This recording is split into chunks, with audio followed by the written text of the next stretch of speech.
अस्सलाम वालेकुम स्टूडेंट्स, कैसे हैं आप सब लोग। I hope everyone will be fine. Okay, आज हम सवालों जवाब करेंगे पेज नंबर 40। कैसे, कैसी और किस को मद्देनज़र रखते हुए हमने सवालात के जवाबात तहरीर लिखने हैं अपनी बुक्स पे। पहला सवाल है, ये नज़म किसके बारे में है। हमने पढ़ा था हाथी के बारे में हमें बहुत सारी जानकारी है। ये नज़म हाथी के बारे में है। हाथी के हाथ कैसे होते हैं। दूसरा सवाल है हमारे पास, हाथी के हाथ कैसे होते हैं। हमने जबकि हाथी के बारे में पढ़ा था, हाथी के हाथ मोटे मोटे होते हैं। इसका आंसर है हाथी के हाथ मोटे मोटे होते हैं। हाथी की दुम कैसी होती है।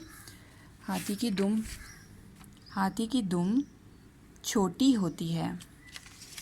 जवाब है हमारे पास, हाथी की दुम छोटी सी होती है। हाथी की नाक कैसी होती है।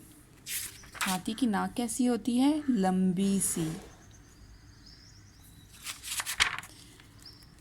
हाथी की नाक लंबी सी होती है।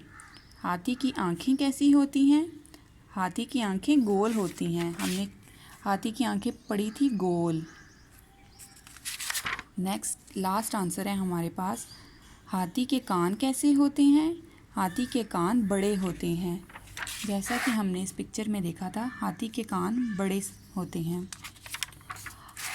आप सब बच्चों ने ये सवालात के जवाबात लिखने हैं अपनी बुक्स पे और इन्हें याद भी करना है।